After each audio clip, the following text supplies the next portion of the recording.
When you are 21 ना, you feel कि time निकलते जा रहा है, बाकी सब लोग कुछ ना कुछ कर रहे हैं, अपन कॉलेज में भी कुछ अच्छा कर रहे थे, तो जो भी प्रोफेसर आ रहे दोस्त सारे पूछ रहे क्या फिर क्या चल रहा है, और बताने के लिए कुछ नहीं है। बैंक ने बोला है कि तुमको ऐसा yearly profit and loss statement ऐसा कुछ देना है। बोला ठीक है कि तुम सारे तुम्हारे बिल्स वगैरह जो भी एक्सपेंसेस तुमने किए सबका हिसाब दो, and then I will be able to make a profit and loss statement वगैरह जो भी है तुम्हारा बिल। 1 घंटे के बाद मुझे बुला के ले he called up me and said कि तू जरा बैठ मेरे सामने। बोलता है कि तूने 10 लाख रुपए का लोन लिया है और 1 साल बाद 12 लाख रुपए का कैसा नुकसान किया है। 12 लाख का? आई am the only kid of my parents, तो बहुत ही पैम्पर्ड चाइल्ड रहा हूँ मैं बचपन में। बहुत मस्तीखोर हुआ करता था, बहुत मस्तीखोर।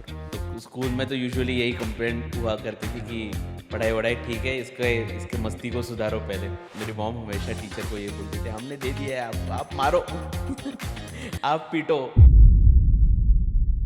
ये सब कुछ बहुत बढ़िया चला था अपनी 10th स्टैंडर्ड। तो मेरे सारे फ्रेंड्स पास हो गए थे और मैं मैथ्स में फेल हो गया था। ओके।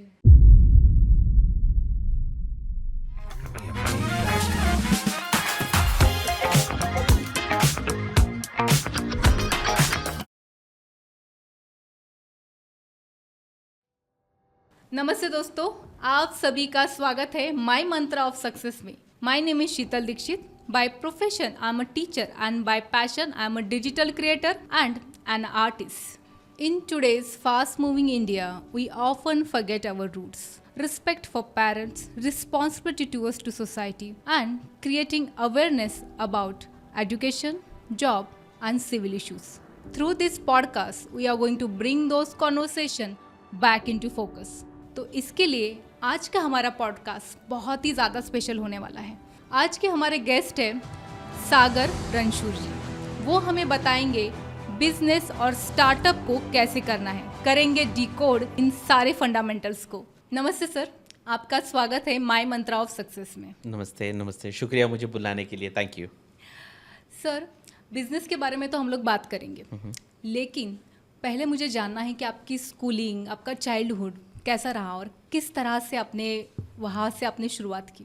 तो मेरे चाइल्डहुड में ना कोई ऐसा स्ट्रगल वाला चाइल्डहुड नहीं रहा है, fortunately. I am the only kid of my parents, तो बहुत ही पैम्पर्ड चाइल्ड रहा हूँ मैं बचपन में। बहुत मस्तीखोर हुआ करता था, बहुत मस्तीखोर। तो स्कूल में तो यूजुअली यही कंप्लेंट हुआ करती थी कि पढ़ाई वढ़ाई ठीक है, इसके मस्ती को सुधारो पहले। एंड पेरेंट्स बीइंग पेरेंट्स, तो मेरी मॉम हमेशा टीचर को ये बोलते थे, हमने दे दिया है, आप मारो आप पीटो। तो वैसा ही मस्ती करते करते टीचर्स का मार खाते खाते बचपन गया है। ये सब कुछ बहुत बढ़िया चला था अप टिल 10th स्टैंडर्ड में। तो जब तक 10th आया तब तक तो you are in that teenage, you are also little over confident, और तुमको लग रहा है कि अरे अब तक तो पास हुए तो हो ही जाएंगे, कर ही लेंगे। I was not serious about studies, I was not good enough in studies. तो 9th तक सब बढ़िया चल रहा है। आई थिंक माई फर्स्ट, जिसको बोलते हैं ना, पहला झटका लगा जिस दिन मेरा 10th का रिजल्ट आया। तो मेरे सारे फ्रेंड्स पास हो गए थे और मैं मैथ्स में फेल हो गया था। And my dad is a government servant, family में सारे एजुकेटेड लोग हैं। I am the eldest grandson of my in the family. So भाई बहनों में मैं सबसे बड़ा हूँ, तो ऐसा भी एक था कि they are going to look all other brothers and sisters, जो चाचा के हैं, बुआ के लड़के हैं वगैरह, they are going to look up to you, and this is the example जो तुमने सेट किया है। So but more than that, वो एक्सपेक्टेशंस तो थी कि, बट अनफॉर्चुनेटली बिकॉज इस तरीके का रिजल्ट लगा, it was a time for self introspection. उस टाइम पे ये सब समझ में नहीं आता था कि क्या है। Correct. But that was the first downfall, when कोई बात नहीं कर रहा है, सारे दोस्त दूर हो गए हैं। जो आ रहा है जो दोस्त है वो मजाक उड़ा रहे हैं। घर पे एकदम मैयत वाला सिनारियो है। तो दैट पेरेंट्स डिसअपॉइंटेड है. So I think that was my first turning point of my life. That is the point where मैंने ऐसा डिसाइड किया था कि मैं ये प्राइवेट 10th दे दूंगा. और मम्मी को बोला कि मम्मी मेरा साल वेस्ट हो जाएगा वगैरह वगैरह, तो एक काम करता हूँ, I don't want to study any more. If you want what I will do is, क्योंकि मुझे लगता है कि मुझे बिजनेस करना है और मुझे बहुत पैसे कमाने हैं. और अंबानी ने थोड़ी पीएचडी किया था, वो तो 10th फेल है. और सचिन तेंदुलकर थोड़ी पढ़ाई में एक्सपर्ट थे. तो ऐसे कुछ बुक्स पढ़ के ये सारे एग्जाम्पल्स जमा किए थे कि पढ़ाई से कुछ नहीं होता है, और मैं तो बिजनेस करूँगा, बहुत पैसे कमाऊँगा, ये जो भी है. But that is the point when my mom said कि एक साल वेस्ट हो रहा है ना, तो होने दे, कोई बात नहीं. But you will not give private 12th, you will go to college, because college is much more than just education, just lecture. And this 5 years of your life you'll never forget. ये वो time है ना जब भी तुम्हारा मटका बन रहा है.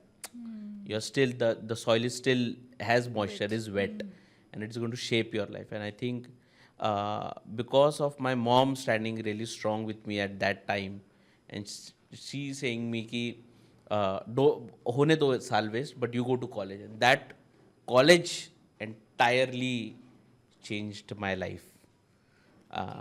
So my actual journey began from the first day of my college, a different self with a different back experience.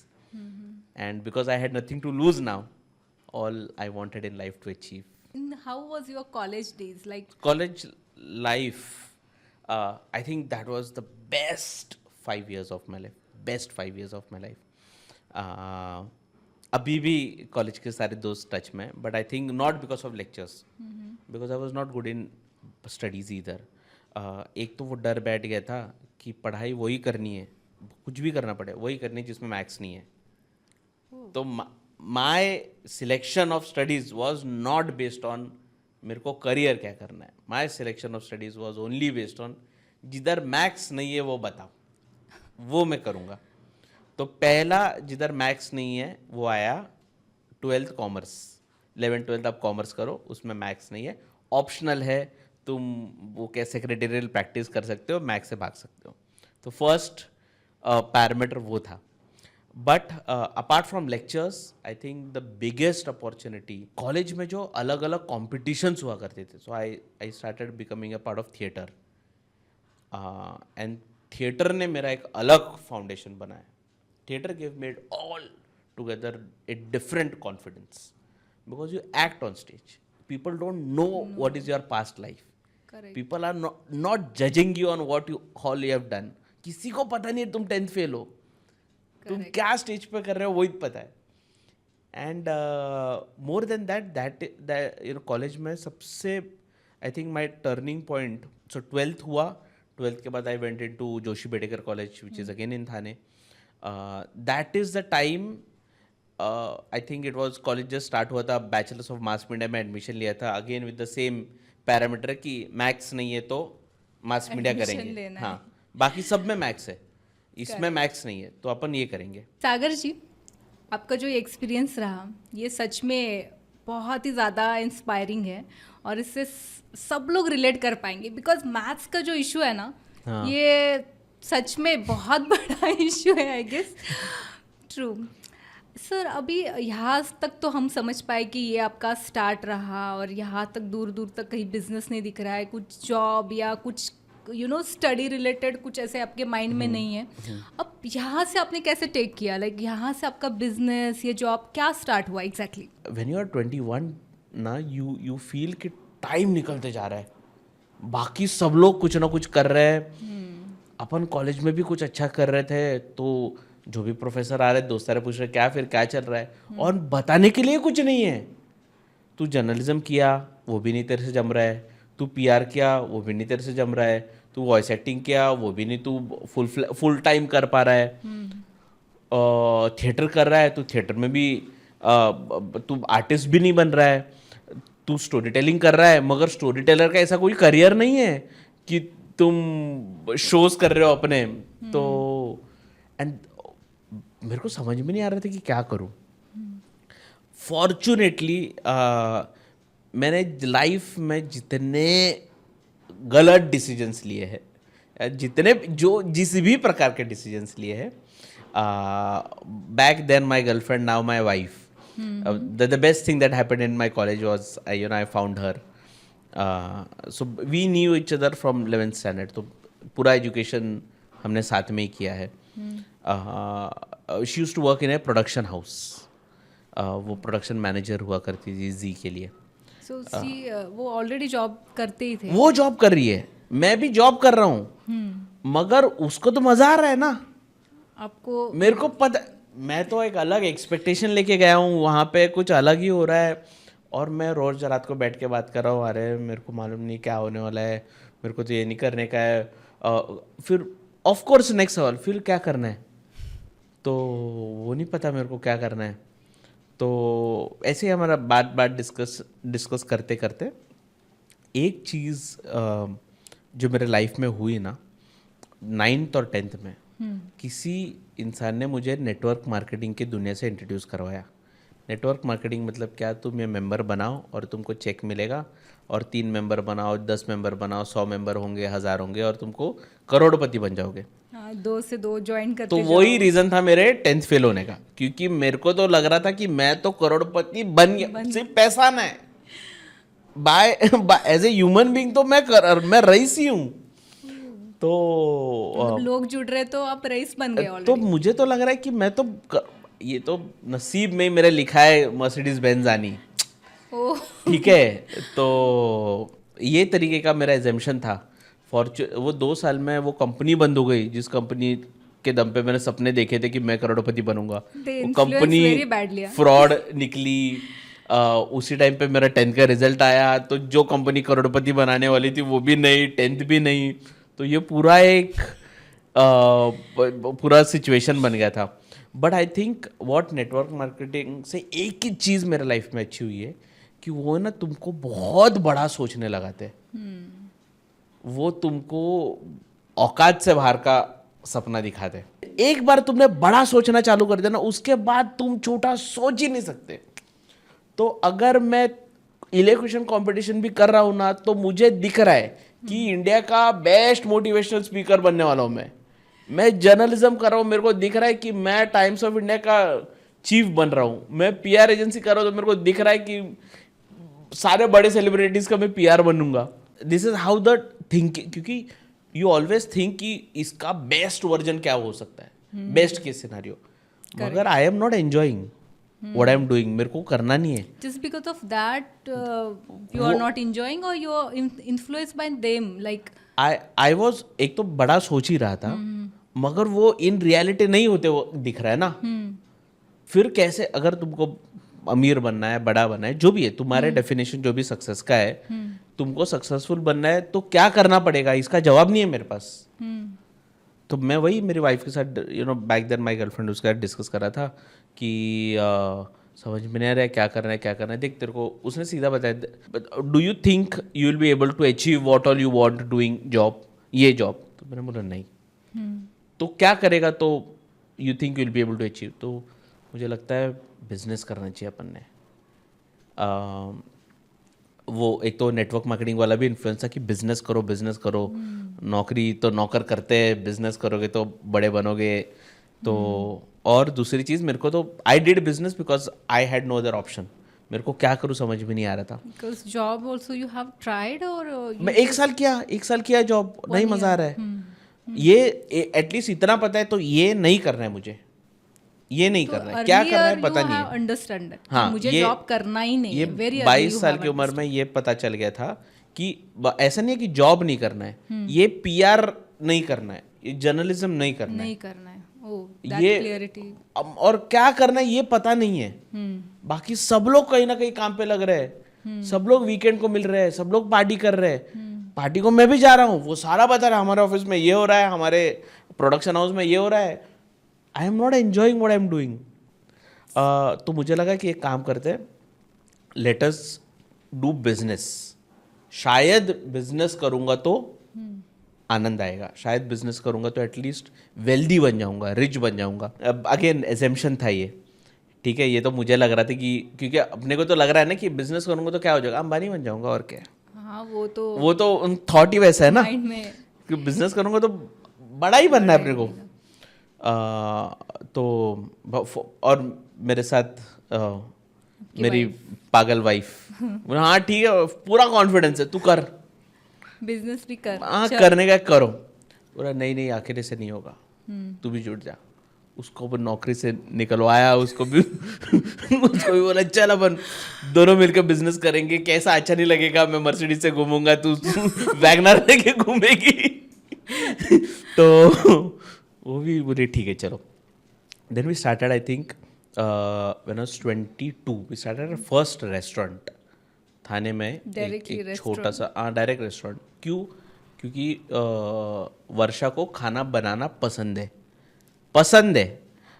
ऐसा नहीं है कि वो शेफ है, हमको खाना बनाना आता है, हमको वो बिजनेस के बारे में नहीं। ईजीएस्ट क्या लग रहा है?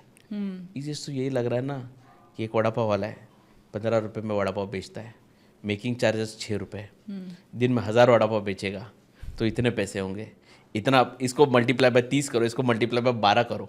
वड़ा पाव वाला 2 लाख रुपया महीने का कमा रहा है, एक इंजीनियर कितना कमा रहा है? 80,000। हटाओ, तो हमको तो इजी मनी लग रहा है वो। उतना बनाएगा कौन? कुछ सेंस, ये बिजनेस प्लान में कुछ दम नहीं है, मगर उस टाइम पे वो सब सही लग रहा है। उस टाइम पे तो वो ही लग रहा है कि ये this is the easiest way to make good money. Correct. तो बैंक से लोन लिया, क्योंकि घर पे जैसे मैंने बताया कि पापा मैं नौकरी छोड़ रहा हूँ, तो वो बोले ठीक है तो क्या करेगा? तो मैं बिजनेस करूँगा। तो बिजनेस करेगा, काय का बिजनेस, मतलब अच्छी बात है बिजनेस करना है। तो मेरा कितने पापा कितने दिन मैं इनकम टैक्स भरूंगा, अभी मुझे जीडीपी पे भी कंट्रीब्यूट करना है, थोड़ा सा कितने दिन नौकरी लेने वाला बनूंगा, थोड़ा सा नौकरी देने वाला भी बनना है, थोड़ा नेटवर्क वगैरह। अब कितने दिन ऐसे रहेंगे अपने 50-60 एम्प्लॉय, हाँ थोड़ा बड़ा 4 BHK में रहेंगे, ये क्या है? तो पापा ने ठीक है बिजनेस कर। तो मैंने पापा को बताया कि देखो अगर आप चाहते हो कि आपका बच्चा बिजनेस करे तो इतना इजी नहीं होगा ना, आपको कुछ त्याग, कुछ बलिदान देना पड़ेगा, थोड़ा कंट्रीब्यूट करना पड़ेगा मेरी सक्सेस स्टोरी में। कल को जब मैं TEDx के स्टेज पे होऊंगा तो आई विल थैंक यू कि मेरे पापा ने मुझे सपोर्ट किया। तो बोले कि कितना पैसा चाहिए? तो ना कुछ 10-12 लाख रुपए से शुरुआत कर सकते हैं। तो बोले पैसा नहीं मिलेगा, तेरे को बिजनेस करना है, जो करना है तू कर, तेरे को पैसा नहीं मिलेगा एक भी। एंड उसी वक्त है ना मैं एक सेमिनार अटेंड करने गया था जहाँ पे ये बिजनेस का पूरा चर्चा, एंटरप्रेन्योर कैसे बने, बिजनेस कैसे बने। तो वहाँ पे एक व्यक्ति आए थे, एक काले रंग की मर्सिडीज लेके, और वो वही बता रहे थे, वो बड़े बिजनेस कोच है। तो वो वही बता रहे थे कि तुम बिजनेस करो, ये करो, कैसे हम तुमको हेल्प करेंगे, वगैरह वगैरह सारी चीज़ें। तो घर वाले पैसे नहीं मान रहे, तो सबसे पहले मैंने इनको पकड़ो, आपने मोटिवेट किया ना बिजनेस करने के लिए, अब मेरे घर वाले नहीं मान रहे, आप बोले दुनिया मानेगी, इधर घर वाले नहीं मान रहे। उनको जाके पकड़ा, उनको बोला कि क्या नहीं हो रहा है? तो बोले कि नहीं तुमको सिर्फ घर वालों के ऊपर डिपेंडेंट रहने की ज़रूरत नहीं है, तुम बैंक से लोन ले सकते हो और तुम बिजनेस स्टार्ट कर सकते हो। तो 10 लाख रुपए का कुछ लोन लिया, 3-4 लाख रुपए वो तो सेटअप वेटअप सब करने में लग गया। एक बड़ा सा इनॉग्रल फंक्शन रखा, दोस्त लोग को फ्री में खाना खिलाया पहले दिन, क्योंकि यार तुम्हारा भाई चालू कर रहा है तो पता नहीं है ना बिजनेस कैसे चलता है।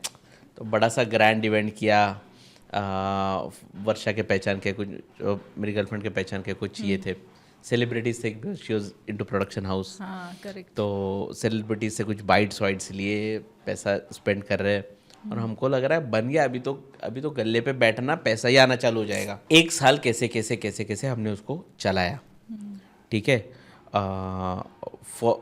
फॉर्चुनेटली सिर्फ मैं बोलने में थोड़ा अच्छा था तो मैं गले पे बैठ रहा था। मुझे तो ये फ़र्क भी नहीं पता था कि ये लाल तीखा और गरम मसाले में क्या फ़र्क होता है। मगर बस अपसेल कर पा रहा हूँ मतलब कि आप बर्गर के साथ कोक भी ले लो, फ्रेंच फ्राइज भी ले लो, बस ये कर पा रहा हूँ मैं। और एक साल बाद बैंक मैनेजर का फ़ोन आया कि आपका जरा जो भी ईयरली ये होता है प्रॉफिट एंड लॉस स्टेटमेंट, वो आपको बैंक में सबमिट करना पड़ेगा। तो that is a part of the process. तो every year you go and submit. मेरा दोस्त था, वो रिसेंटली सीए बना था, तो उसको बोला कि एक काम कर, तू आजा, और बैंक ने बोला है कि तुमको ऐसा yearly profit and loss statement ऐसा कुछ देना है। तो बोला ठीक है कि तुम सारे तुम्हारे बिल्स वगैरह जो भी एक्सपेंसेस तुमने किए सबका हिसाब किताब दो, and then I will be able to make a profit and loss statement वगैरह जो भी है तुम्हारा बिल। तो आया, अच्छे से बात हुआ, सारे बिल सबमिट किए, आधा एक घंटा लिया। 1 घंटे के बाद मुझे बुला के ले he called up me and said कि तू जरा बैठ मेरे सामने। तो क्या हो गया? बोलता है कि तूने 10 लाख रुपए का लोन लिया है और 1 साल बाद 12 लाख रुपए का कैसा नुकसान किया है? 12 लाख का? तो मैंने बोला, क्यों ऐसा क्यों बोल रहे हैं? और तेरे ये पेमेंट्स कुछ बाकी है ना? मैंने हाँ 1.5-2 लाख रुपए कुछ पेमेंट्स बाकी है वगैरह वगैरह। तेरा revenue it is not matching up to your expenses. तो क्या आर यू अंडरस्टैंडिंग क्या कर रहा है तू? एंड दैट वेरी मोमेंट ना मेरे नीचे का ज़मीन खिसक गया था। जो भी चैलेंजेस आए थे ना, वो सारे मैनेजेबल चैलेंजेस थे। Financial loss right is a slap on the face. तुम सबका नाटक कर सकते हो, तुम पैसे का नाटक नहीं कर सकते। You have spend money and you have made nothing out of it. And मेरे को तो समझ में नहीं आ रहा है, मैं सबमिट क्या करूँ, बताओ क्या रन कर रहे हैं अपन, मजाक कर रहे हैं क्या? पैसा उधार लिया हुआ पैसा है अपने बैंक से, अपने को पैसा पे करना है, समझ में नहीं आ रहा है क्या करना है। And I think that is where taking help from others, taking help from experts is very important. Fortunately, I've been very lucky that I've got very good mentors in my life. So that was a time, वही जो business coach जो Mercedes लेके आए थे, right तो उनसे मैंने पहले फ़ोन तो उधर घुमाया कि सर ये मैं कर तो रहा हूँ, हो नहीं रहा है, हो कुछ और ही रहा है। And that is when I learned the mistakes that I was doing and how to not do business is what I learn in first year. And वो सारा लर्निंग लेने के बाद then when I started reworking on the business, we were able to run it for a good time going ahead. So that restaurant business you had continued? I shut, I came out of that business in the middle of COVID. Because then तब तक ये पता चल गया था कि मुझे क्या करना है. And how it got connected to my business is, मुझे 4 साल लग गए. पहला साल तो फाइनेंशियल लॉस सफ़र करते करते, अगले 3 साल बस एक बिजनेस को कैसे स्टेबली रन करना है ये समझने के लिए। बिजनेस मॉडलिंग क्या होता है, इन्वेंट्री मैनेजमेंट क्या होता है, सप्लाई चेन क्या होता है, ग्रॉस मार्जिन क्या होता है, नेट मार्जिन क्या होता है, यूनिट इकोनॉमिक्स कैसे काम करता है, एज ए ब्रांड तुम्हारा वैल्यू प्रोपोजिशन क्या होना चाहिए, कस्टमर एक्सपीरियंस, कस्टमर डिलाइट क्या होता है, रिकॉल वैल्यू क्या होता है, कस्टमर रिटेंशन रेट क्या हो। मैं मास मीडिया पढ़ा हूँ, मेरे को पता ही नहीं है कि ना, मैं फैमिली बिजनेस से आता हूँ कि मैं बचपन से कुछ चीज़ें सुन के समझ के कर रहा हूँ। मैं फर्स्ट जनरेशन एंटरप्रेन्योर हूँ और I had to do a very hardship to learn all of this. And by the end of 4th year मेरे को ये पता चल गया था कि my purpose is not to, एक तो मेरे पास 2 ऑप्शन है, एक तो ये बिजनेस कर रहा है, अभी ये अच्छे से चल रहा है, अभी यही करो तुम, इसको एक्सपांड करो धीरे धीरे करके, you build a brand. Second is use your entrepreneurial experience and the storytelling. Make a combination and help, consult, guide new entrepreneurs who want to do business. How not to do. How not to do business and how to do business. क्योंकि मैंने first hand experience किया था और 80% of businesses जो fail होते हैं ना, इसमें मेजॉरिटी फर्स्ट जनरेशन एंटरप्रेन्योर्स होते हैं. अगर तुम बिजनेस फैमिली से आते हो और तुम्हारा बिजनेस फेल हो जाता है ना, तो वो बिजनेस फैमिली को पता है कि ये बिजनेस फेल हुआ है, बच्चा नहीं फेल हुआ है. फर्स्ट जनरेशन बिजनेस से जब ये आते हो और तुम एक तो तुम बिजनेस करना है ये बोल ही रहे हो, फिर सब लोग बोल रहे हैं ठीक है तेरे को करने का तो कर, अपने रिस्क पे कर, उसमें लॉस हुआ ना तो बिजनेस नहीं फेल हुआ है, तो तुम फेल हुए हो. Correct. You are failure and it is. और कोई गाइड करने को नहीं है. बिजनेस का एक्सपीरियंस ना घर पे लोगों को है ना बाहर है. टॉन्ट करेंगे कि हाँ पहले तो हमने बताया था, हमने तो बोला था करी मत, आ गया ना, मजा आ गया ना करके, हम तो बोल अभी भरो लोन. राइट. तो my purpose in life became very different. Then I think this was the realization जो कोविड में हुआ था, क्योंकि बहुत सारी फेलियर स्टोरीज आनी चालू हो गई थी. बड़ा चैलेंज था. सारे लोग ऐसे फर्स्ट जनरेशन एंटरप्रेन्योर्स जो फर्स्ट टाइम बिजनेस कर रहे हैं और ये कोविड जैसा कुछ आ जाता है, एंड देन इतना पैसा डाला है, मेहनत डाला है, and then because of an external situation जो तुम्हारे हाथ में भी नहीं है, that is where my journey of guiding entrepreneurs. तो यहाँ से आपकी जो पर्पस लाइफ में जो एक इंसान को चाहिए ना कि what are you born to do, तो वो मिला. It came like this. So एक वो दिन है और एक आज का दिन है. I deeply love what I do. Every morning I am excited to help entrepreneurs, handhold them. I love this journey. Means finally आपको वो मिल गया, आपको बोलने वाला कुछ चाहिए था. 100%. This has been a realization. Fortunately मेरे को वो काम मिल गया जिधर तुम बात करो, काम कम हो, बोलने मिल रहा है. बोलो. बट वो पहले विजडम नहीं था ना, क्या बोलोगे, क्या बोलते आज क्या बोलना चाहिए. बिकॉज फर्स्ट हैंड एक्सपीरियंस है, बहुत सारे एंटरप्रेन्योर्स को हेल्प कर रहा है. Then there is some content जो सामने वाले के लाइफ में वैल्यू कुछ क्रिएट करता है.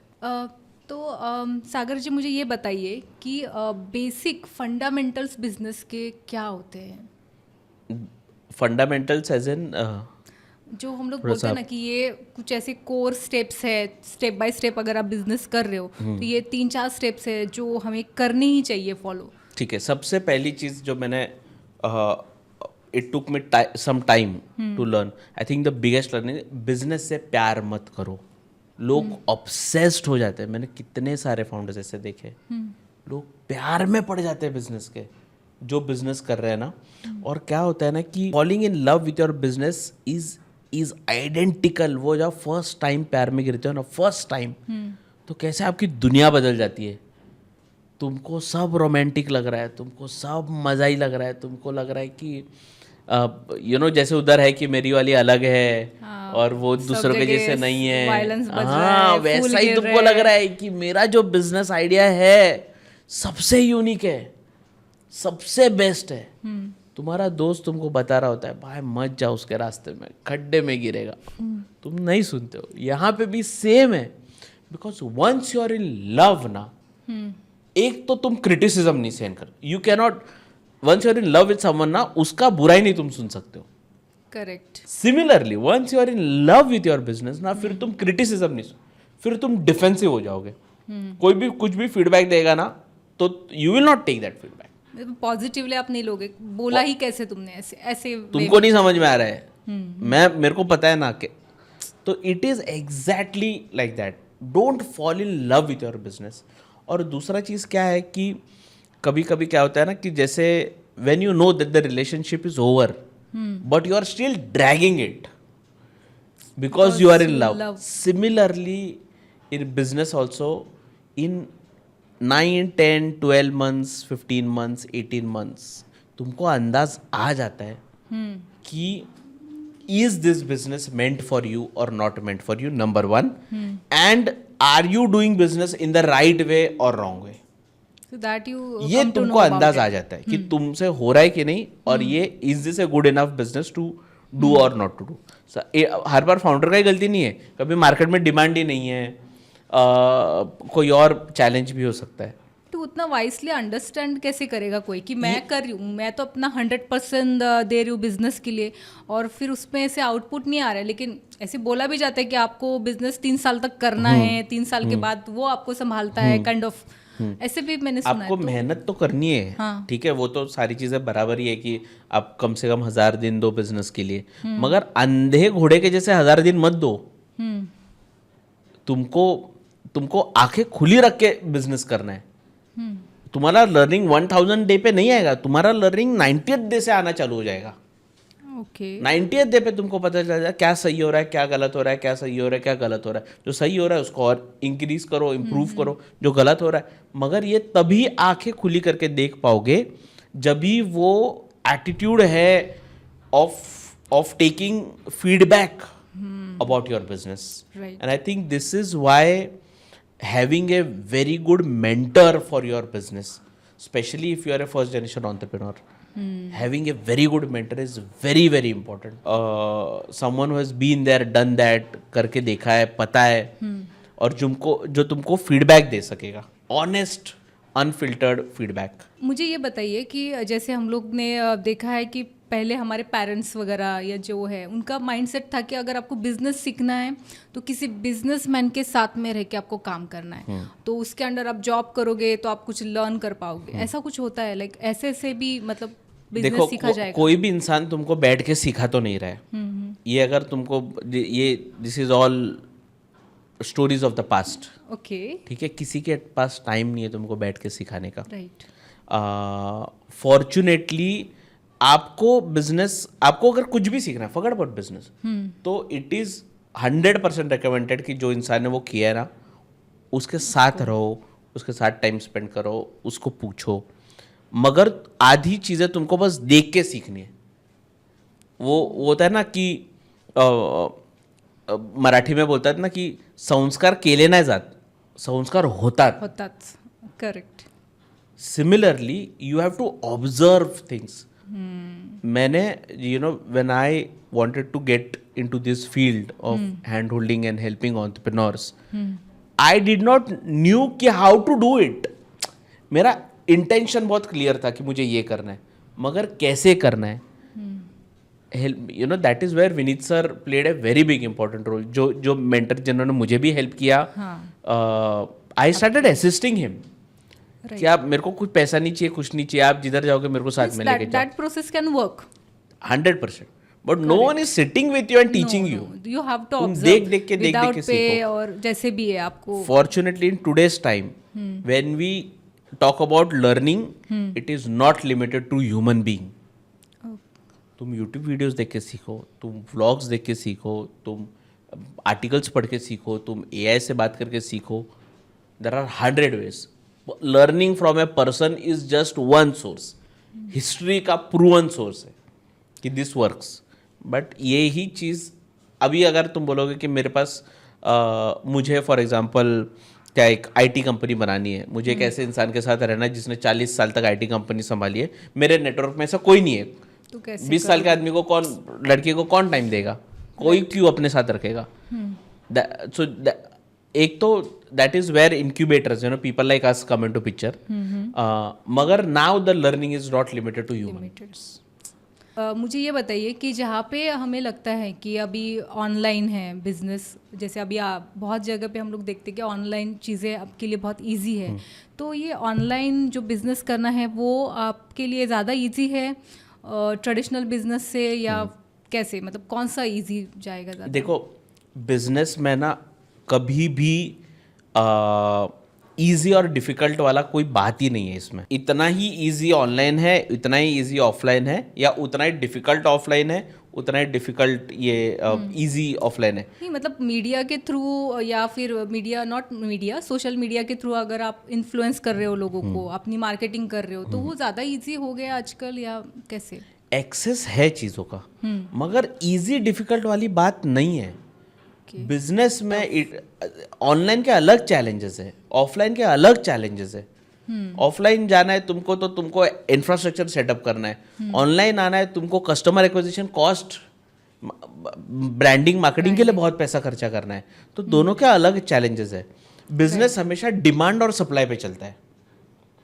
तो तुमको ये अंडरस्टैंड करना बहुत ज़रूरी है कि मैं जो सर्विसेज दे रहा हूँ या मैं जो प्रोडक्ट बेच रहा हूँ उसका मार्केट में कितना डिमांड है, उसका कौन से लोकेशन पे डिमांड है, किस तरीके के टारगेट ऑडियंस को वो डिमांड है, कितना पैसा वो कस्टमर दे सकता है, और क्या मैं उसके लिए एक आइडियल सोल्यूशन हूँ।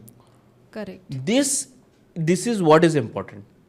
मुझे एक बिजनेस करना है और इसलिए मैं कर रहा हूँ और मुझे लग रहा है 1000 दिन मैं चिपका रहूंगा तो बिजनेस हो जाएगा, तो ऐसा नहीं हो रहा है। होगा। अब मुझे बताइए कि जैसे अभी हम लोग देखते हैं ना कि कॉलेज स्टूडेंट है, उनका माइंड में रहता है कि अभी हम लोग को बिजनेस करना है, या फिर जैसे जस्ट ग्रेजुएशन कंप्लीट होता है वो स्टार्ट कर देते सोचना बिजनेस करते हैं। तो उनके लिए ऐसा वो कर सकते हैं कि बिजनेस भी कर रहे हैं और वो कॉलेज भी कर रहे हैं, ऐसे कंटिन्यू।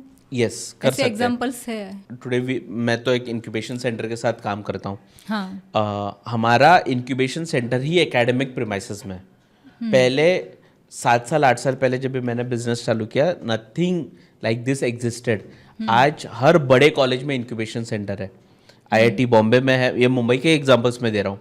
आईआईटी बॉम्बे में है, सोमैया में है, भवंस कॉलेज में अपना इंक्यूबेशन सेंटर है, NMIMS में अपना इंक्यूबेशन सेंटर है। हमारा जो इंक्यूबेशन सेंटर फादर एग्नल्स में इंक्यूबेशन सेंटर है। इंक्यूबेशन सेंटर का काम क्या है कि एस्पायरिंग एंटरप्रेन्योर्स होंगे जिनको कोई बिजनेस करना है, उनको इनिशियल स्टेज पे जो भी हैंड होल्डिंग सपोर्ट लगेगा, उनको मेंटरिंग सपोर्ट लगेगा, उनको सीड फंडिंग का सपोर्ट लगेगा, उनको इंफ्रास्ट्रक्चर का सपोर्ट लगेगा, वो सारा एक्सेस सेंट्रल गवर्नमेंट या स्टेट गवर्नमेंट ये इंस्टीट्यूशंस के साथ एक साथ काम करके ये स्टूडेंट्स को प्रोवाइड कर रहे हैं। Not only limited to students, हमारे पास फाउंडर 14 साल से लेकर 60 साल तक के फाउंडर्स हैं।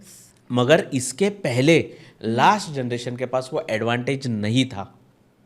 अगर बिजनेस करना है तो किसी बिजनेसमैन के साथ के हाथ के नीचे काम करो, जॉब करो और सीखो, असिस्ट करो, वही है। या तुमको फैमिली बिजनेस से आना पड़ेगा तो ही आप बिजनेस कर सकते हो।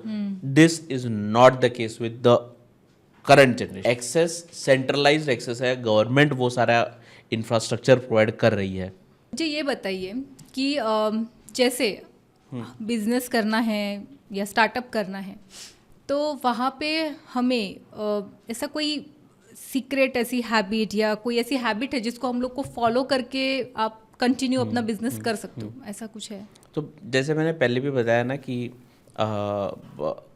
प्रॉब्लम आपके स्टार्टअप के प्यार में मत गिरो आप।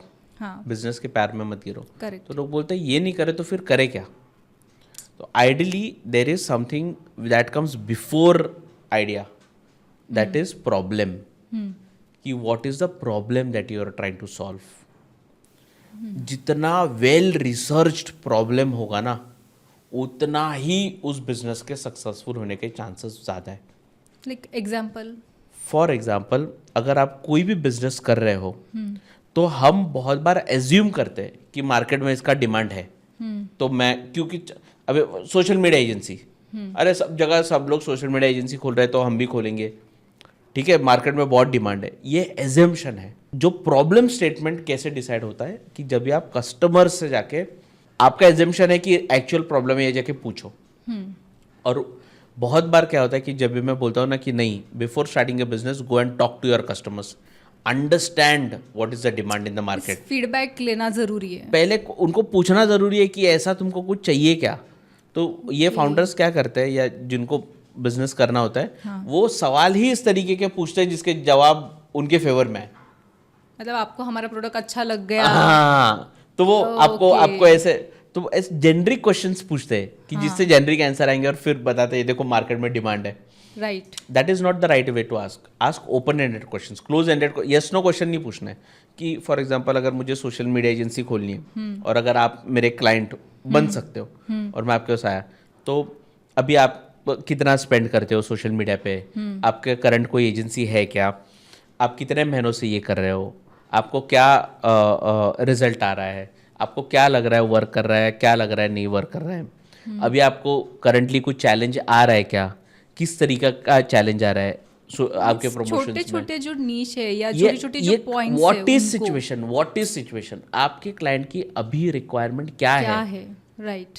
क्या वर्क कर रहा है, क्या नहीं वर्क कर रहा है, किधर चैलेंज आ रहा है, किस तरीके का प्रॉब्लम फेस कर रहा है। अगर आपको इस कोई एजेंसी मिले जो आपका ये प्रॉब्लम सॉल्व करे तो आपको पसंद आएगा कि उस एजेंसी के साथ काम करना। फिर आपको क्या लगता है कितने महीनों तक आप काम कर पाओगे, कितना आप ये प्रॉब्लम कितना अर्जेंट है आपके लिए, कितना स्पेंड कर पाओगे, not only in social media business but in any business. Means आपका कोई भी प्रोडक्ट हो उससे रिलेटेड लोगों का ओपनली आपको फीडबैक लेना Yes. ज़रूरी है अगर आपको इम्प्रूव करना है Yes. लॉन्ग टाइम के लिए, यस, आपको बिजनेस में बने रहना है तो जितना कोर प्रॉब्लम तुमने ढूंढ लिया ना उतना उसका फिर तुम क्या बना रहे हो पता है। अगर तुमको कस्टमर का प्रॉब्लम पता है ना, हाँ। तो तुम कस्टमर को जो प्रोडक्ट चाहिए वो बना रहे हो। राइट, जो खुद का तुमको जो चाहिए तुमको चाहिए वो नहीं, प्रोडक्ट हाँ, अगर तुमने बनाया ना तो 10 फीचर्स भी डालोगे ना तो भी तुमको लगेगा नहीं यार बिक ही उतना नहीं रहा है वो, market उतना अच्छे से value नहीं नहीं मिला है। है, उतना अच्छे से नहीं बना, और भी इम्प्रूव कर सकता हो क्योंकि तुम खुद बना रहे हो ना खुद। तो वो तुम कितना भी परफेक्ट बना लो you will always feel it is not perfect. Customer को अगर 2 ही सर्विसेज चाहिए, नहीं चाहिए 10 सर्विसेज, तो तुम वो 2 सर्विस वाला ही प्रोडक्ट बनाओ, you will always be happy because customer is happy. You are creating products for customer is not for your self. और मुझे ये बताइए कि जैसे हम लोग देखते हैं ना कि बिजनेस में हमें कितना या स्टार्टअप में कितना सर्टन टाइम तक होल्ड करना चाहिए कि हमें रिजल्ट मिलेगा या नहीं मिलेगा, या उसको हम लोग ने एस्टेब्लिश किया है ये समझने के लिए कैसे कितना टाइम लगेगा, लाइक देखो जब भी यही है, मैं इसके लिए बोलता हूँ कि ये रिसर्च करना बहुत ज़रूरी है कस्टमर्स का। जो 100 कस्टमर्स के साथ में तुमने रिसर्च किया है, हाँ, उन्होंने तुमको कुछ प्रॉब्लम स्टेटमेंट्स बताए हैं, वही प्रॉब्लम स्टेटमेंट पे जाके तुमने सोल्यूशन बनाया है, वही सोल्यूशन उन्हीं कस्टमर्स के साथ तुमको टेस्ट करना है कि चल रहा है कि नहीं। तो you already have your first set of customers. एक तो अच्छा रिसर्च से क्या हो जाता है कि client your customer is waiting for you to come back. Come back, ठीक राइट। है, उनको तो अच्छा प्रोडक्ट चाहिए ही ऑब्वियसली, राइट। तुमको और उनको ये भी पता है कि इसको मेरा रिक्वायरमेंट पता चल गया, ये खुद कुछ अपना सिस्टम नहीं बेचने आने वाले, मुझसे पूछ के चेंजेस या जो भी है वो 100%, हो रहे हैं, yes. करेक्ट। वहाँ पे तुमको ये पता चलता है कि whether this business is worthy enough for you to put your time effort money. True. So this I think. और दूसरा चीज़ है कि today in the world of AI the world is evolving like anything, every day there is new technology coming. हमको भले हम technology के expert ना भी हो, अपने को कोडिंग वोडिंग नहीं आए चलेगा, मगर at least we have to be aware about कि how this new technologies can play role in my business. True. ठीक है, तो हर एक बिजनेस अभी इवॉल्व हो रहा है, तो तुमको ये तुम you can not be like कि पहले जैसा दुकान खोल के बैठे और वही सालों साल चल रहा है। अभी your business is constantly evolving. अभी हम लोग थोड़ा सोशल जो चीज़ें Yes. होती है उसके बारे में जानना चाहेंगे आपसे कि आपका क्या वहाँ पे ओपिनियन है या आप क्या सोचते हो। जैसे अभी यंग जनरेशन है तो उनका सबसे बड़ा प्रॉब्लम क्या है, वो कहाँ पे स्टक है, फाइनेंशियल इश्यूज़ को लेके, मेंटल या हेल्थ इश्यूज़ को लेके। यंग जनरेशन का सबसे ये मुझे लगता है, ठीक है, and this is on the basis of because now I Yeah, teach right. entrepreneurship, I'm with students, I'm in an academic premises. The biggest information is over information. सब जगह से ज्ञान मिल रहा है और वो बहुत अनऑर्गेनाइज्ड ज्ञान है। एज ए फैसिलिटेटर आज टीचर्स का काम इंफॉर्मेशन देना नहीं है, टीचर्स का काम बन गया है इंफॉर्मेशन को निकालना। तुम टॉपिक बताओ, उसके बाद में ऑलरेडी 10 चीज़ें उनको पता है। अब तुम्हारा काम है कि उसको सिर्फ सिस्टमैटिक स्टेप 1 ये, स्टेप 2 ये, स्टेप 3 ये। फाउंडर्स भी जब ये हमारे पास आते हैं तो पहले हमको बताना पड़ता था कि इस तरीके का पिच डेक बनाना है, इस तरीके का इन्वेस्टमेंट प्लान बनाना है, ऐसे प्रेजेंट करना है। आज फाउंडर्स को पता है, गूगल रिसर्च किया है, 10 यूट्यूब वीडियोस देखे, दे ऑलरेडी नो। तो हमारा काम है कि सिर्फ स्टेप 1 में ये करना है, स्टेप 2 में ये करना है, स्टेप 3, ये फैसिलिटेटर का काम है। तो आई think the biggest problem is over information. उसको कोई चाहिए कि जिसके साथ ना तुम्हें रिफ्लेक्ट बैक कर सको।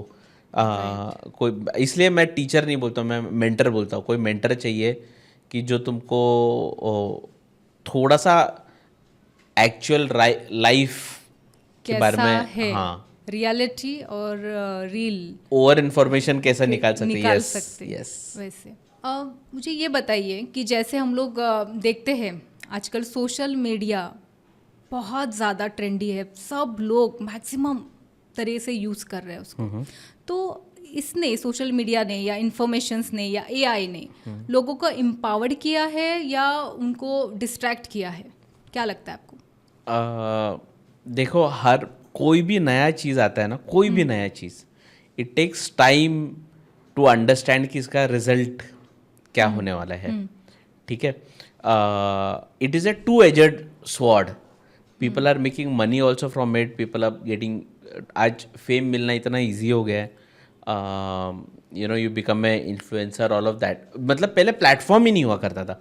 I don't mean to say that influencers are less hard working, I mean to say पहले प्लेटफॉर्म्स ही नहीं थे। Today AI is creating that platforms, social media is creating that platforms to be vocal about things, to from Kavita's kitchen to all of this world is coming to picture, जहाँ पे people are showing out what they are passionate about and making good fortune or staying happy doing what they are doing. तो इस तरीके की opportunities भी आई है। On the other side we also see cyber bullying is happening, dark web is happening, there are multiple, you know, frauds are happening from phone calls to emails to SMSs. So all that is also happening. So people have, इसका दोनों, there's no balance, there's no perfect answer to it. Correct, you have to balance somewhere. One thing that I personally feel about it, this is again my personal opinion, that social media was meant to make you social. True. Unfortunately, I personally don't see that happening. It is making you isolated, and that is worrisome. And you see कि आज while people act to be woke on social media, and you know, they talk about from mental health to everything, in personal life, a influencer talking about how 5 tips how you can stop yourself from depression is himself feeling very alone when the camera shuts. So that is the only thing that I'm a little sad about. I don't see social media making you social. यहाँ पे जैसे हम लोग देखते हैं Gen Zs है या young generation है, तो ये लोग कहीं ना कहीं आजकल इतना एक्सपोजर उनको मिल रहा है, उसकी वजह से कहाँ पे जाके वो ऐसे हो रहे हैं कि पेरेंट्स की रिस्पेक्ट नहीं कर रहे हैं। उनको लग रहा है कि हम लोग इतने सारे फॉलोअर्स हैं, मेरे इतने सारे लाइक है, मतलब मैं बहुत कुछ बड़ा तोप हूँ ऐसे काइंड ऑफ उनका हो गया है माइंडसेट। तो क्या करना चाहिए इसका? देखो, ये थोड़ा सा है ना, इसमें मैं थोड़ा कॉन्ट्राडिक्ट है मेरा आंसर, क्योंकि मैं स्टूडेंट्स के साथ I am living with them every day. Today's generation, because information सब जगह है, सो information is no one's monopoly. तुम मुझे आके ऐसा कुछ सिखा पाओगे जो मुझे नहीं पता है, ऐसा है ही नहीं कुछ। मैं एक गूगल सर्च करूंगा, तुमसे बढ़िया, तुमसे बेहतर तरीके से 10 वीडियोस आ जाएंगे मुझे सेम चीज़ समझाने के लिए। तो वो तुम इन्फॉर्मेशन मेरे पास ज़्यादा है तो मैं कंट्रोलिंग हूँ ना, वो कैरेक्टर से बाहर आ जाओ। करेक्ट, ठीक है। तो पहले कैसे होता था ना, पहले थोड़ा ऑथोरिटेटिव बिहेवियर हुआ करता था, पेरेंट्स का भी, टीचर्स का भी, सबका, क्योंकि control of the information was there, and because there is no other source, तो वो उसी तरीके का सुनना ही पड़ता था। टीचर का जबरदस्ती तुमको सुनना ही है सब कुछ, राइट। आज अगर आप कंधे पे हाथ रखे प्यार से उसके साथ चलो तो वो तुम्हारे साथ चलेंगे। The moment you push them, they will immediately आपको पुश बैक करेंगे। करेक्ट। तो वो नेचुरल बिहेवियर है। अगर किसी इंसान को आप धक्का दोगे ना तो इमीडिएटली वो आपको संभालेगा और अपने आपको इमीडिएटली वो पुश बैक करेगा। मगर आप उसके कंधे पे हाथ रख के चलोगे ना तो वो आपको ताकत लगाने की जरूरत नहीं है। This will only happen when you stop giving answers and start asking questions. अभी मुझे ये बताइए कि जैसे हम लोग देखते हैं सिविक सेंस जो होता है आज की जनरेशन में, ना रिस्पेक्ट है, ना कहाँ कहाँ पे देखने मिलता है, इन ओल्डर जनरेशन ऑल्सो, वहाँ पे कुछ सिविक सेंस के लिए जगह ही नहीं है। मतलब कहीं ना कहीं जाके हम लोग देखते हैं कि जैसे बेसिकली हम लोग देखते हैं गंगा को हम लोग क्या बोलते हैं कि हमारी माँ है, राइट? और क्या हो रहा है वहाँ पे, हम लोग जाके क्या कर रहे हैं, जो भी घर के फूल पूजा का सामग्री है वो डाला जा रहा है या कुछ किया जा रहा है। इससे इसका लॉन्ग टर्म में हमारी लाइफ पे अभी बहुत बुरा असर देखने मिल रहा है।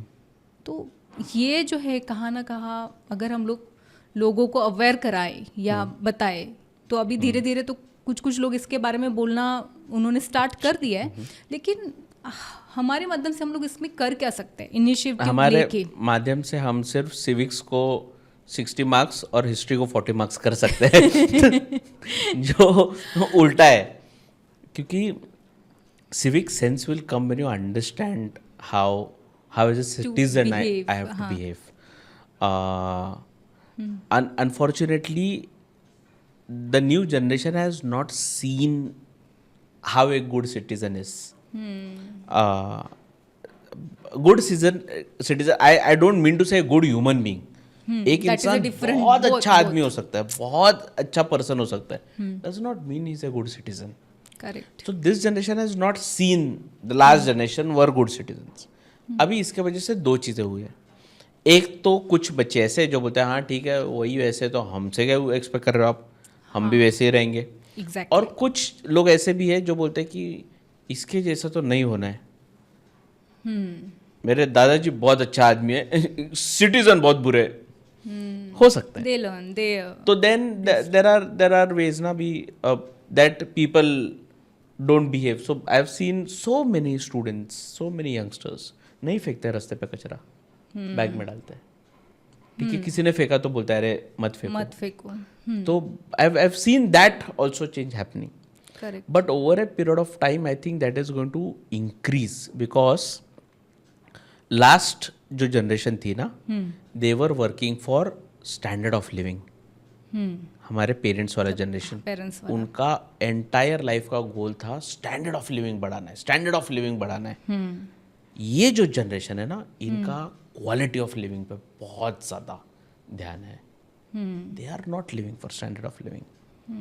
कुछ बच्चे अभी हमको नहीं चाहिए ज़्यादा पैसा, we want to live a good life, we want to work in a company where the culture is good. Correct. Salary is not the only force that drives them. तो of course good quality of life will only get to a good citizen first. So I think that is slowly, gradually that is changing. Start That is a positive change. I'm very happy for that. Great. अब मुझे ये बताइए, जैसे अभी हमारी education system और Japan की education system हम लोग देखते बहुत ज़्यादा डिफरेंस है. उनके एजुकेशन सिस्टम में बेसिकली कवर किया जाता है moral values, right, humanity, kindness, ऐसी चीज़ों को प्रमोट किया जाता है. उनके बेसिकली ये कोर सब्जेक्ट होते हैं, स्टार्टिंग में ही उनको सिखाया जाता है कि रिस्पेक्ट करो एंड ऑल. बट इंडिया में सबसे ज़्यादा फोकस होता है रिजल्ट, मार्क्स, इसके ऊपर. तो इसके बारे में आपको मतलब क्या कहना है? इससे ज़्यादा कुछ बदलेगा नहीं ऑफ कोर्स हमारे बोलने से, बट एटलीस्ट जो गुड लिसनर्स है वो एटलीस्ट इम्प्लीमेंट करेंगे इन चीज़ों को. I think the root cause with every problem in the nation ना, आप कोई भी प्रॉब्लम पकड़ो, उसको डाउनफॉल कहीं ना कहीं आप पॉपुलेशन से ही, population is the root cause for everything.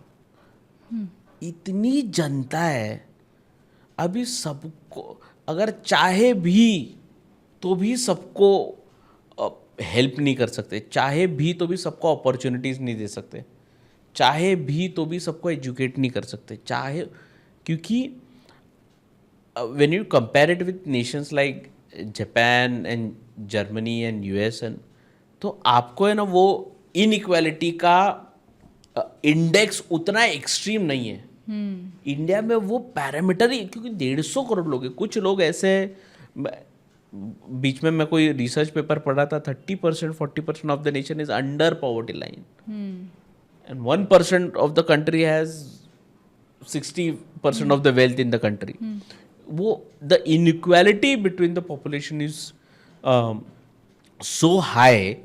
इसके वजह से क्या हो जाता है ना कि हमारे प्रेफरेंसेस और हमारे प्रायोरिटीज चेंज बहुत डिफरेंट है. सो जो आप बोल रहे हो ना कि इंडिया का एजुकेशन सिस्टम ऐसा है, या जो भी आप वॉट एवर कंपेरिजन इट, जो जिसका 100 रुपया आमदनी है ना, उसका प्रायोरिटी है कि इसमें से पास हो जाओ और मेरे को कुछ नौकरी मिले. जिसका बेसिक नेसेसिटीज फुलफिल हुआ है, he is now thinking about quality of life, quality of education, quality of information that I consume. This is a luxury problem for a country like India. One good thing that is happening is in the new NEP policy, practical education is playing a big role. अभी तो unaided क्या बोल रहे हैं, autonomous हो गए colleges are starting up their own programs. All of that is happening. It will take some time. जैसा institutionalise अभी सारे इंडिविजुअल यूनिवर्सिटीज़ जैसे फॉर्म करेंगे, हर एक यूनिवर्सिटी का अपना स्पेशलाइजेशन होगा, and they will try to do their best because they want admissions. Correct. So all this things are slowly changing. But the movement is started. हाँ, ये सबको है ना एक तराजू पे तोलना is a little unfair, I think. Correct. Sagar ji, अगर आप इस प्रोफेशन में नहीं होते तो आप किस प्रोफेशन में होते फिर? अगर इसमें नहीं होता तो मुझे तो लगता है किसी गांव के गलियों में महफिल बना के कहानियाँ सुनाते होता या किसी गांव के स्कूल का प्राइमरी टीचर बन जाता है. ऐसा दिस समथिंग बिकॉज बात करना पसंद है, जहाँ पे बात करने वाला कुछ भी हो, शायद रेडियो जॉकी बन जाता. आवाज़ उतनी अच्छी है नहीं मगर ट्राई करता. हाँ, कोशिश कर सकते हैं. अब मुझे बताइए कि जैसे हम लोग अपने आप को डिस्क्राइब करते हैं, तो आप अपने आप को ऐसे सिर्फ 3 शब्दों में अगर डिस्क्राइब करना चाहेंगे तो वो कौन से है? Trips, talks, triple Schezwan. Triple Schezwan. Okay. तो ट्रिप्स को जाना पसंद है, टॉक्स देना पसंद है, और ट्रिपल शेजवान खाना पसंद है. ग्रेट. अब मुझे बताइए ये बात कि आपका सबसे ज़्यादा मोटिवेटेड कोट या कोई ऐसा डायलॉग है जो आपको हमेशा फील होता है कि ये सुनता हूँ या लिखता हूँ या बोलता हूँ तो मुझे फील होता है? आई थिंक मुझे अगर किसी इंसान ने सबसे ज़्यादा ग्राउंड रियलिटी चेक देते हुए अगर मोटिवेट किया है तो वो इंसान का नाम ओशो है. और ओशो का एक वीडियो मैं रिसेंटली देख रहा था and I could relate with it, जहाँ पे वो बोलते हैं कि तुम बहुत मेहनत करोगे, तुम बहुत पैशनेटली काम करोगे और फिर भी तुम पे बहुत प्रेशर आएगा, फिर भी तुमको बहुत स्ट्रेस होगा, फिर भी तुमको बहुत एंजाइटी होगा, फिर भी तुमको ऐसा लगेगा अरे यार मैं कितना कर रहा हूँ, चीज़ें मेरे फेवर में नहीं हो रही है वगैरह वगैरह, सब ये फील होगा तुमको और इतना फ्रस्ट्रेट हो जाओगे कि तुम एक ऐसा पॉइंट आएगा जिधर बोलोगे भाड़ में गया. और जो द मोमेंट व्हेन यू से ना कि भाड़ में गया, that is the moment of enlightenment. The worry of things which are not in your control goes away. सारी चीज़ें तुम्हारे कंट्रोल में नहीं है, तुम्हारे कंट्रोल में तुम्हारा काम है. वरी रिजल्ट का होता है. ठीक है, तो तुम एक ऐसे स्टेज पे आ जाओ जिधर तुम बोलो कि मैंने मेरा काम किया है, अभी आगे जो भी होगा जैसा भी होगा भाड़ में जाए. रिजल्ट की जो जैसा भी रिजल्ट आएगा it will not affect me in any way. I think that he has been overall a very inspirational person for me. True, for everyone in fact. या सागर जी, आपको किस पे ज़्यादा बिलीव है, लाइक स्मार्ट वर्क या hard work? मेरे को ऐसे चीज़ पे बिलीव है जो बोलने वाला वर्क. तो बोलने वाला वर्क. अपना स्ट्रेंथ पहचानो. ये नई कैटेगरी आपने ये मेरा कंफर्ट के हिसाब से मैंने ढूंढा है. तो अपना ये क्यों है पता है, क्योंकि अपना एक स्ट्रेंथ ढूंढो. और अपना मतलब यूजुअली क्या होता है पता है कि अगर किसी इंसान को सारे सब्जेक्ट्स में अच्छे नंबर है, साइंस में सबसे ज़्यादा है और मैथ्स में सबसे कम है, तो पेरेंट्स उसको मैथ्स का क्लास लगाएंगे कि मैथ्स पढ़ो। अब ये बच्चा डम है मैथ्स में, उसको कितना भी पढ़ोगे तो टॉपर नहीं बनेगा। नहीं, वो बच्चे को साइंस का क्लास लगाओ। मैथ्स हमारा वैसे भी पहले से ही नहीं पसंद है, वो बच्चे को साइंस का क्लास लगाओ जिसमें वो टॉपर है ना, उसमें वो एक्सेप्शनल करके बताएगा। करेक्ट। सिमिलरली मेरे को पता चल गया कि मेरा ये स्ट्रेंथ है, अपना अपना स्ट्रेंथ ढूंढो, वो हार्ड वर्क में हो, स्मार्ट वर्क में हो, कैसे भी हो, you work on that strength and you will at least be happy in your life. आपका दिन का सबसे ज़्यादा बोरिंग टाइम कौन सा होता है? उठने वाला टाइम। सॉरी, सुबह उठने वाला टाइम। सुबह उठने वाला time. I am a night person, तो थोड़ा late night I can work better. तो सुबह उठने का थोड़ा सा चैलेंज है, मगर once I am up I take make sure that I get good 8-9 hours of sleep. And once that is done, then I am ready. But ये सुबह उठने का बहुत टेंशन है, बाकी पूरा दिन एक्साइटेड है because I am with entrepreneurs. I listen to amazing ideas. मैं घूमने जा रहा हूँ, खाने भी जा रहा हूँ, जो भी है, I am enjoying every part. उठूँ तो आगे कुछ हो। बहुत बहुत बहुत धन्यवाद शो पे आने के लिए। माय मंत्रा ऑफ सक्सेस में एक आपने आके जो है ना 4 चांद लगा दिए। सच में मैं कहूँगी आपका नॉलेज और आपकी बात करने का तरीका, the way you speak, really really amazing.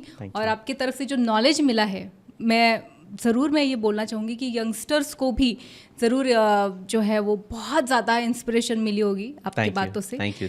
और जैसे आपने कहा कि आपकी जो स्टार्टअप जो है इसके बारे में भी आपके यहाँ से बहुत सारी जानकारी आप प्रोवाइड करते हो, तो आप वो भी बात बता दीजिए जनता को कि आप कैसे उनको हेल्प प्रोवाइड करते हैं। तो मैं एक स्टार्टअप क्लिनिक रन करता हूँ। मेरा जो इंक्यूबेशन सेंटर में तो काम है ही, मगर जस्ट बिकॉज मेरे लिए कोई हेल्प करने के लिए नहीं था मेरे टाइम पे, तो I run a startup clinic every Tuesday और एवरी थर्सडे 4 to 6। मैं हमारा जो इंक्यूबेशन सेंटर है वहीं पे जो ऐसे फाउंडर्स है, ऐसे एंटरप्रेन्योर्स है जिनको अभी कोई चैलेंज फेस कर रहा है, या ऐसे स्टूडेंट्स हैं जिनको बिजनेस करना है, ऐसे लोगों के लिए फ्री में I sit with them for 20 minutes 25 minutes। I listen to वो क्या चैलेंज है, और जो भी मेरे तरफ से हेल्प कर पाऊंगा I do it for free. This is like me giving back because there was no one for me. तो बहुत सिंपल है, यहाँ पे कहीं पे स्क्रीन पे आपको QR कोड दिख जाएगा, आप वो QR कोड को स्कैन कर सकते हो, अपॉइंटमेंट बुक कर सकते हो। वाशी में, नवी मुंबई में हमारा सेंटर है, आप सीबा आ जाओ and I will be more than happy to discuss and help in whatever way I can. Thank you for inviting me. Great. तो सागर जी, इतनी सारी इनलाइटनिंग देने के लिए और इतना सब कुछ सिखाने के लिए बहुत बहुत धन्यवाद। तो यहाँ पे मैं सम अप करना चाहूँगी एक छोटे से टोकन ऑफ लव के साथ, आपको थैंक यू बोलना चाहूँगी। Thank you so much. Video को लाइक कीजिएगा अगर आपको लगा है इसने आपके लाइफ में कोई वैल्यू ऐड की है, या आपके बिजनेस और स्टार्टअप के लिए कोई इन्फॉर्मेटिव लगी है, तो वीडियो को ज़रूर शेयर कीजिए, ज़्यादा से ज़्यादा लोगों तक पहुँचाइए। और कमेंट करना तो बिल्कुल मत भूलिए, क्योंकि आपके एक एक कमेंट हमारे लिए बहुत ज़्यादा कीमती है। इससे हमें इंस्पिरेशन मिलेगी और हमारे में इम्प्रूवमेंट आने के लिए हेल्प मिलेगी। नमस्ते, मिलते हैं अगले वीडियो में।